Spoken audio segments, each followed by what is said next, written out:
Hello everyone and welcome back to TowerGate. It is day 149 and so that would make it the 31st, right? Or the 1st, I'm not even sure, but it's Tuesday for you guys and it's TowerGate day 149. First of all, I'm sure most of you have realized by now that day 147 never showed up. What happened? Well, here's what happened. It takes about 3.5 to 4 hours to upload a typical 45-minute or so video, which is what I typically do. So I leave the house about 4 o'clock, 5 o'clock or so on Sunday. I go over to my girlfriend's house. Before I leave, I start loading the video to upload day 147. Okay, so I'm over her house. I come back about 10:30 that night, and I get on my computer because now I need to upload day 148. So I get on my computer and I look at it and I realize that the video day 147 failed. The upload failed. It was about 45% uploaded and it failed. This rarely happens. It's only happened 2 other times. But what happens is that if you're uploading a video on YouTube and you lose your connection for like 2 seconds, it stops uploading the video and that's it. You can't go back and continue the upload. You have to start completely over, delete it, and re-upload the entire video. So I didn't have time because it was now 10:30, 11 o'clock at night, and typically what I do is I upload my weekday videos Monday through Friday. I upload the video when I go to bed at night around midnight. I load the video. When I wake up in the morning to go to work, the video is uploaded. All I have to do is click on publish and it's live. At like 8 o'clock in the morning, 7:30 in the morning, it goes live and I go to work. Okay, so this is kind of how my video schedule works. So what happened was Sunday night I come home and day 147 it timed out or it just locked up, which the last 2 times it happened I was home and I caught it and I re-uploaded. But this particular case, because I got home at 10:30 at night and I had another video to upload, day 148, I wasn't able to upload both videos. So I could only do one. So I did day 148. So day 147 does not exist. So my apologies to you for that. And as far as what happened, I mean, I connect wireless, and 99% of the time there's no problem. I don't have any problem. I have a pretty good wireless connection here. But if you do have a problem and you lose connection for even 2 seconds, that's it. Your video stops uploading. It locks up. It doesn't go any farther. It won't. Once you get your connection back, it doesn't go back to uploading. It's done. You can't have a interruption in your upload at all on YouTube. You can on other sites, but not on YouTube. For some reason. Sesame seed. Okay, so what I'm going to do is day 147 video dealt mainly with Awan, who I'm sure you're all familiar with. And so I just, we've been getting a lot of information about him and Debbie Wasserman Schultz and the DNC. It's all starting to run together. So I just wanted to put together the salient facts regarding Mr. Awan, his relationship with Debbie Wasserman Schultz, what may be going on with Seth Rich, and all that sort of stuff. So what I'm going to do for today is I'm going to go back and recap those things that would have been on day 147, and then I'm just going to talk about a few things that have happened in the last 24 hours to bring you up to date on some of this stuff, most of it which you already know, but I'll go through it anyway because that's what I normally do. And so that's what we're going to do today on day 149. Cover some of the things that were on the video that didn't upload, as well as a couple new things. So let's get to it. Hit the new things first. Okay.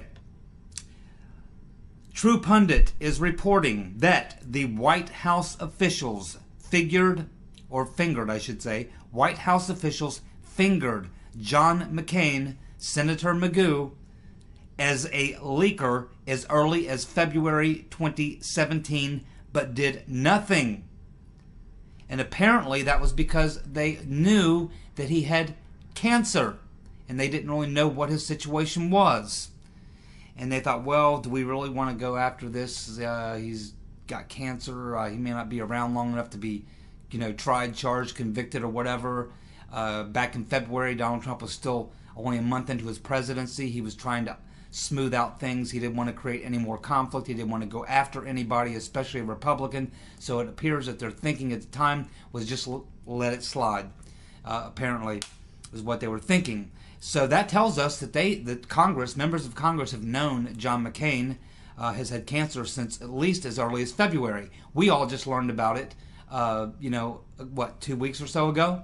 But apparently they've known this, and McCain has known this for at least back into February. So this cancer he has is probably farther along than we know, and probably the only reason that they came out and announced it is because they simply could not hide it any longer. But the important thing here is that they have known that John McCain was leaking back as early as February 2017 and chose not to act. Now it appears that that thinking may have changed because of John McCain's behavior in the last couple of weeks. Two things really. Number one, obviously his vote this past Friday night to turn the tables on the skinny Obama repeal bill. But more importantly, because there was two phone conversations that Donald Trump had with Putin. And apparently John McCain had made some statements of things that he said that he only could have known if he had information about the phone call between Trump and Putin. He had to know about something that they had talked about for him to go out and make some comments that he made. And they began to look into it a little more, and now they're convinced that John McCain has somebody within the intelligence community that is listening to Trump's phone calls between world leaders, and they are feeding John McCain. And it's likely that this has been going on for a very long time.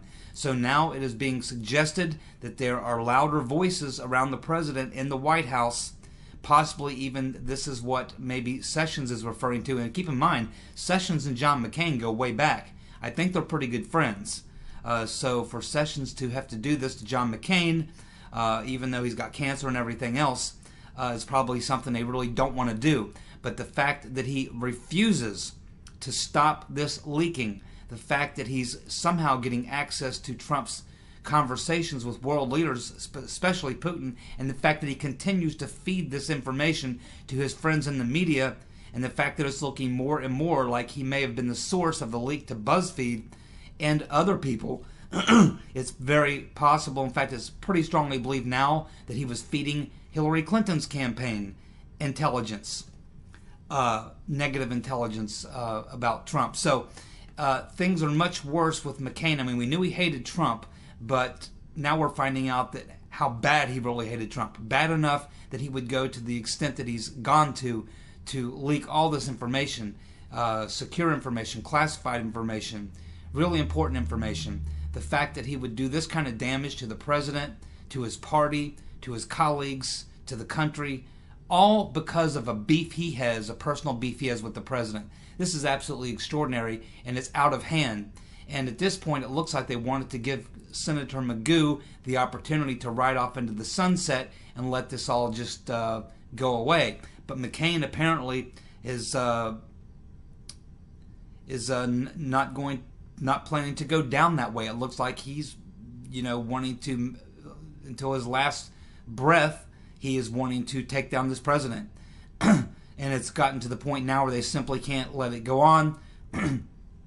So there are voices now, getting louder within the White House that they've known about McCain being a leaker as far back as February. They're getting very concerned with the type of stuff that he's getting now and leaking.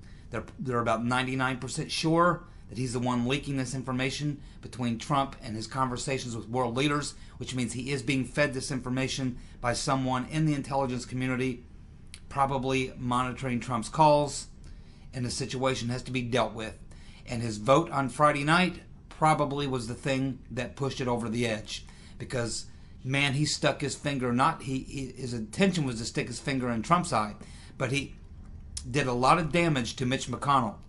And Mitch McConnell certainly is not happy. He's got people now calling for him to step down. It made him look like a fool, because you do not have a vote like that unless you know what the vote total is before you have the vote. They have a man called a whip that works for the majority leader. He goes around and tallies the votes. He goes back to the majority leader and says either we do or we don't have the votes. If they don't have the votes, they don't go out on the floor and have the show vote. They only go out and have the show vote after they know behind closed doors that they got the numbers they need. So clearly, John McCain was clearly John McCain had given them the impression that he was going to vote for the skinny repeal. And let's keep in mind what the skinny repeal is. It was only two things.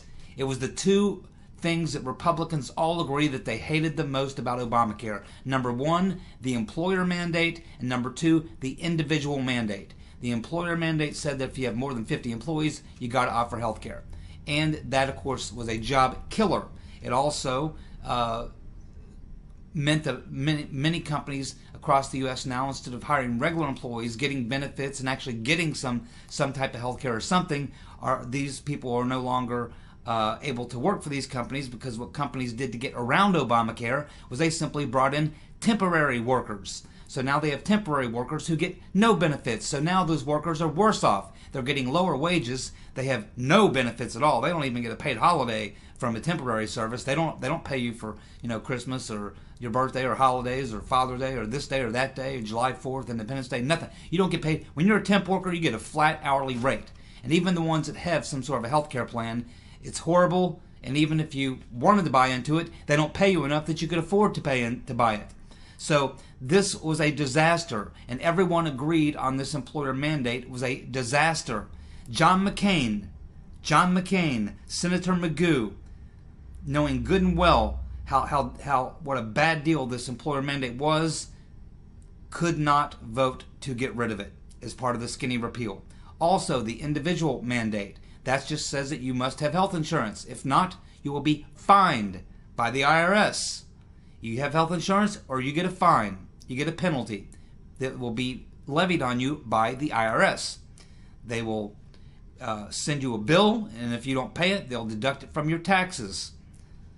And if you don't pay it then, they'll put a lien on your assets. And sometimes they even hardball you worse than that. So this is really all that the skinny repeal bill was. The individual mandate and the employer mandate, two things that nearly every Republican has agreed on that are horrible. John McCain, Senator McGoo, over the many times over the years that he's talked about these two things as being horrible, the only two things he was asked to vote on last Friday night, and he gave it the thumbs down. Not because he disagrees with these things, but because he wanted to screw Trump. But he also screwed Mitch McConnell, who's not very happy. He also really screwed Rand Paul, Mike Lee, Ted Cruz, and that senator from Kansas. Because these are all the four guys who've been really principled and haven't wanted to vote for anything but either straight repeal or a real reform bill that really is a free market solution to Obamacare. And so these guys been holding the line and been facing a lot of pressure to do so. And but they've been holding the line. But the fact that all four of them came forward and voted for the skinny repeal when they really didn't want to tells you that they had to have been told that the votes were there. They had to have been told that. There's no way that those four guys would have voted for the skinny repeal if they knew it was going to fail. They had to have been told. So not only did Senator McGoo screw the president and the majority leader, Mitch McConnell, he screwed Paul, Lee, Cruz, and the senator from Kansas, as well as all Republicans across the country, conservatives, libertarians, and all those who want to see Obamacare, which is collapsing, and especially the employer mandate and the individual mandate definitely need to go. You would think that'd be a no-brainer. How could McCain, and you can understand Mikowski, that idiot, and the other idiot up in Maine. I mean, they haven't voted for hardly any of this stuff. Although Mikowski, I think, did say she would vote for straight repeal, and then she didn't. And she should not have voted against this either. The other lady up in Maine, I forget her name. She's a nut. Forget about her. She's basically a liberal. I mean, she's a Democrat. In Maine, there's no such thing as a conservative in Maine. Not many of them. So anyway, this is another reason why McCain is probably overshot himself this particular time. So anyway, it looks like now it's very likely, very possible that as bad as it would be to go after McCain when he's now got cancer and all that kind of stuff, it looks like his behavior on Friday night has changed a lot of people's minds as to whether or not that they want to be that mean. Hey, you know what? I'd slap the damn cuffs on this son of a bitch. He's also the guy, let's not forget, who went over to England, sent his right-hand man to England to get the dossier to destroy Trump.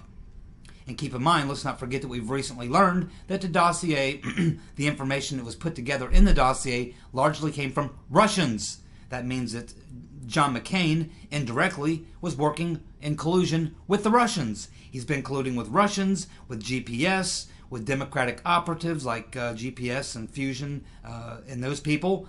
He was feeding intel to the Hillary Clinton campaign. I'm absolutely certain he voted for Hillary Clinton. I mean, his behavior since the election it's always been bad. With McCain Feingold and voting against the wall and his stance on immigration. I mean, it's one thing after another with this guy. But I mean, his behavior since Trump's become president is just, it's beyond just bad, unacceptable, despicable behavior. It is criminal behavior. McCain, Senator McGoo, needs to be arrested. They need to go into his hospital room right now, slap the damn cuffs on him, charge him, prosecute him before he dies. I would give him a freaking blood transfusion and anything I had to do to keep him alive long enough to see him face justice. What a bastard. So there you go. Well, I told you guys I love Scaramucci. I knew he wouldn't last very long. I knew he wouldn't last very long, man. Too unhinged, way too unhinged.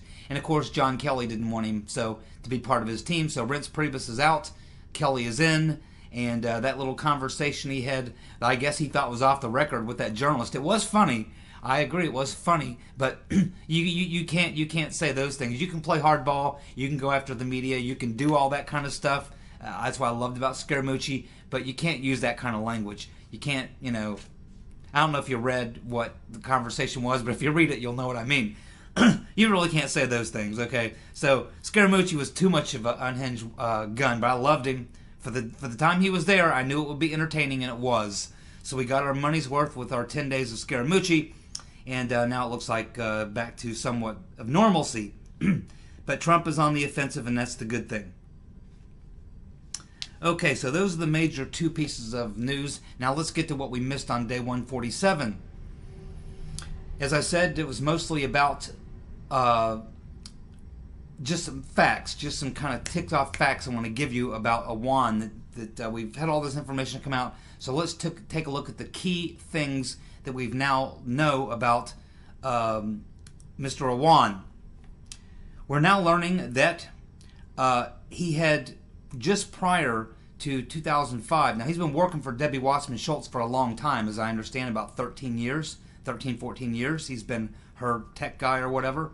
But she kind of got him into getting more accounts with other members of Congress, and then he started doing work for the DNC and all that. But back in 2005, he got a DUI, which he pled guilty to. He then got a public drunken and disorderly charge a month after that.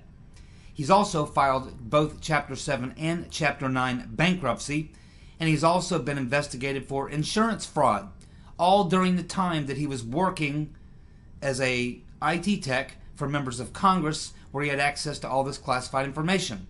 Now, you have to have a security clearance, I do believe, to be able to even work on Capitol Hill. How in the world did Mr. Awan get a security clearance? And keep in mind, he's got all these debt problems as well. They don't like to give people jobs in D.C. who have access to classified information, who have a lot of debt issues, because if adversaries find out, it's easy to bribe them because they need money. So you can get them to give you information to get money. And so this alone should have kept Mr. Awan from getting any type of security clearance. But in fact, somehow he was able to get enough of a security clearance to be able to have access to all this classified information. That is something I'm sure there'll be a lot of questions about. Also reported by the Gateway pundit Jim Hoff, great journalist, Awan had access to emails, to the email accounts of every member of Congress. And they believe that he sent secrets to foreign agents. Wow.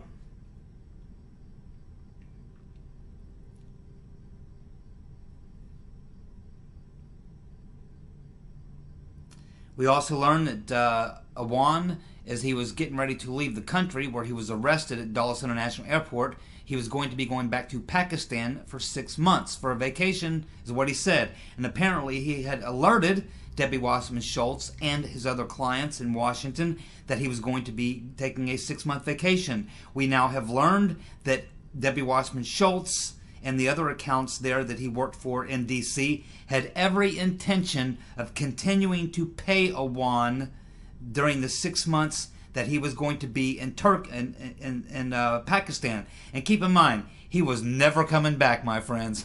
He was never coming back. He was getting the hell out of the country. He was making a break to get out of there, and believe me, he wasn't coming back. And they were going to continue to pay him and pay him and pay him. And if he weren't popped up on the radar screen and we didn't know anything about it, they'd probably be paying him for years and years and years. And the question is, why? Why? Debbie Wasserman Schultz is probably going to have to answer that question. Keep this in mind also. The Awan family, meaning him, his 2 brothers, and their 2 wives, it's his wife and his brother Jamal's wife, were all on the payroll as IT techs, all of them making around 160 grand a year, even though they never actually showed up or actually did any work other than destroying hard drives, pulling out hard drives, and busting them up with hammers, and doing dirty work for Debbie Wasserman Schultz personally. But back in February, on February the 2nd, 2017, the entire Awan family of IT techs were banned from the White House network by the House Sergeant of Arms. And House Sergeant of Arms would have been ordered to do this by the Capitol Police, who were the ones who were investigating them for what we talked about earlier, the fact that they looked like that they had been copying information and possibly sending it to foreign agents, because the Capitol Hill Police discovered that they had set up some sort of an off-site server network, server network, and they were apparently taking information from the networks there in DNC, whether it was a DNC, the Democratic Congress members that they worked for, the committees that they were on, Debbie Wasserman Schultz's personal stuff. They were taking all this data and they were moving it to another server. And it was from there that they were likely processing this information, copying this information, or transmitting this information to third parties, possibly back to Pakistan or foreign agents of other countries. It's also believed that they have ties to the Muslim Brotherhood. There is some information suggesting that they may have been wiring information or transferring information to sources who are deeply connected to the Muslim Brotherhood. And it's also very possible that the Awans may be Pakistani intelligence. That's also very, very likely. Another thing is that once February 2nd, 2017, all these members of Congress were notified that the Awan family would no longer be allowed access to the White House network, most of them fired the Awans because they could no longer perform their services. But Debbie Wasserman Schultz did not. She only fired Awan when he was arrested recently, this past week and a half or so ago. What we found out, though, is that to get around that order by the Washington, the Capitol Hill Police and the Sergeant of Arms, to get around that, what Debbie Wasserman Schultz did was she simply changed the classification of Mr. Awan from an IT tech to an advisor, to one of her advisors. So she simply changed the fact, oh, he's not my IT guy anymore, he's my advisor. So now we can have all this access. Man, that is very, very close to obstructing a police investigation or something. That's got to be very close to some sort of severe criminal violation. I mean, it's blatant. It's on its face, obvious.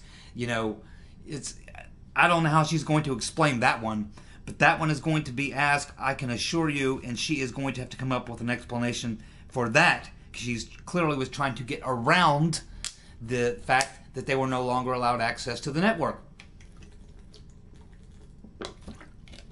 Hey, just change their title to advisor. Hey, they're back in business.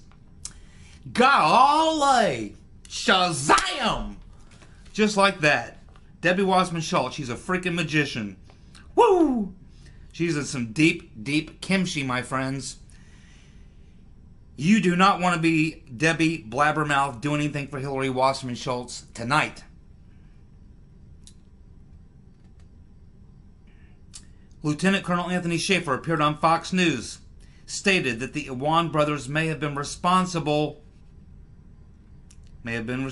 for making the threatening phone calls to the attorneys pursuing the class action lawsuit against the DNC using a voice-changing device. This is a tricky little device that the CIA uses a lot when they want to disguise the voice of someone making a phone call. Now, obviously, the Awan brothers have one of these machines, or Debbie Wasserman Schultz got her hands on one. And what happened is these lawyers who are suing the DNC on behalf of the Bernie Sanders supporters, not that Bernie Sanders is a part of that because he has no testicles. He doesn't have any balls to stand up and fight for the people who supported him. No, it is a husband and wife attorney team who were Bernie supporters who are representing the plaintiffs, which are all the Bernie supporters, in this case against the DNC. Apparently, they've been getting threatening phone calls. Now, they were able to trace where the phone calls were coming from, the threatening phone calls, where there was a voice changer used because the voice sounded like this. So they trace the call back, and the number comes back to Debbie Wasserman Blabbermouth do anything for Hillary Schultz own office number. Yes, that's right. These people are so stupid they actually made the calls from Debbie Wasserman Schultz's office. Now, you know, back in the old days, the CIA they would go to a phone booth, or they would go into a hotel and use the guest phone or something, or something like that. No, you don't really want to make the phone call from the very place where you actually live or work or whatever. This is not a good idea. But anyway, this is exactly what happened. So anyway, we have the fact that the Awan brothers are possibly connected to Pakistani intelligence. And of course, we have our good friend Jack Berkman out there now trying to sell another Seth Rich conspiracy. He's saying that somebody called him, that they were worked with Seth Rich, and they're telling him that Seth Rich gave the documents to this Russian lawyer Vessel Niskaya. As I've told you before, Jack Berkman is not to be believed. He is a liar. Don't believe anything that Jack Berkman says. This story is absolutely ridiculous. It's absurd. It's insane. I don't know who he thinks will believe this kind of crap, but do not believe Jack Berkman. Seth Rich did not give anything to Vessel Niskaya. She has nothing to do with the DNC email leaks. Nothing. That's not where this is going. We'll be working more on that as the week goes on, and I'll talk a lot more about that, but some of you I know have commented on that, and that's basically my take on that. Don't listen to anything Jack Berkman says. He's a deep state, anti-Trump, inside the Beltway hack. Don't listen to anything Jack Berkman says. He's just nuts. And he's working closely with our good friend Brad Bauman. He's totally... just don't listen to Jack Berkman. Okay? So, anyhow, that is TowerGate, day 149, Tuesday. And a little bit of day 147 mixed in because we missed it. So I do apologize again for that, but we're back on track. And hopefully you'll get to see this video tomorrow. Will be for you Tuesday. So thank you so much for tuning in. I will be back again on Wednesday. We're going to dig a little deeper into Seth Rich and some of this other stuff that's going on, as well as the Awan brothers' connection to Seth Rich. There's more to talk about there. So we're going to go back to that topic, as well as whatever breaks in the next 24 hours. And God knows, that could be anything in this particular environment that we live in. It's wild and crazy right now, my friends. Thank you for tuning in. Thank you for subscribing, for giving me thumbs up. I appreciate each and every one of you. Thank you again, and I'll see you tomorrow night. Take care.